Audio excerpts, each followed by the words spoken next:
"Don't leave, you're the only one who came," he whispered, his voice breaking in the middle of a crowded restaurant. Like and subscribe to Inspiration Stories box for more emotional stories. Amira stepped into the elegant rooftop restaurant with trembling hands.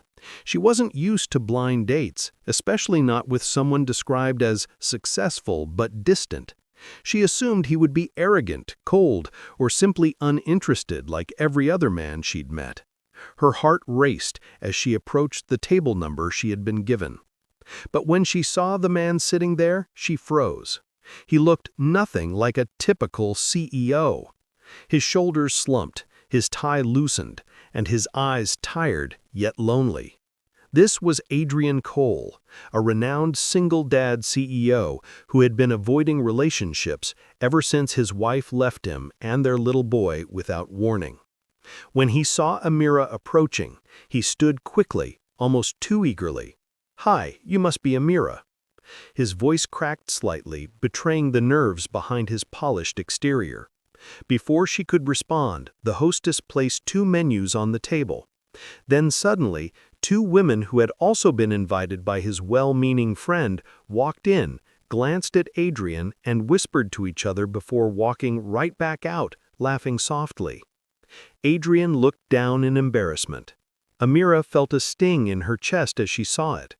She pulled out her chair and sat down quietly. "You don't have to stay," he murmured, ashamed.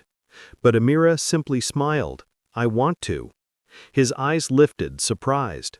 As the evening went on, they talked about everything: his son Ethan, her quiet life as a teacher, their fears, their failures. Amira noticed how he softened when he spoke about Ethan. Adrian noticed how genuinely she listened, not for his status, but for his heart. For the first time in years, the air around him felt warm. And he silently prayed she wouldn't be like the others, who came, judged, and left. Just as Amira reached for her glass, Adrian's phone buzzed. A message flashed. "Ethan is crying again. He wants his dad." Adrian's face fell. "I'm so sorry," he said, pushing back his chair. "I have to go. My son, he doesn't do well at night." Amira nodded. "Of course, you should be with him." But as she started gathering her purse, something in him panicked. Without thinking, he reached out and gently held her hand.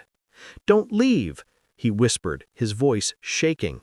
"You're the only one who came, the only one who stayed long enough to see me, not my title." The vulnerability in his eyes hit her like a wave. Amira squeezed his hand. "Then don't run from people who want to stay." He stared at her, stunned. No one had spoken to him like that, not since before his wife left. He took a breath. Would you like to meet Ethan?" She blinked. That was not a casual question. That was a door to his heart. "Yes," she whispered. They left together, the city lights reflecting on their joined hands. When they reached his apartment, Ethan peeked from behind the door, hiding his face. But when Amira knelt down and showed him a small toy she kept in her bag for her students, his eyes lit up. Adrian watched, overwhelmed. In one single evening, Amira connected with both of them, filling a silence they had been drowning in for years. As Ethan tugged her hand and giggled, Adrian quietly realized the truth. This wasn't a blind date anymore. This was the beginning of a future he never thought he'd deserve. Like and subscribe to Inspiration Stories box.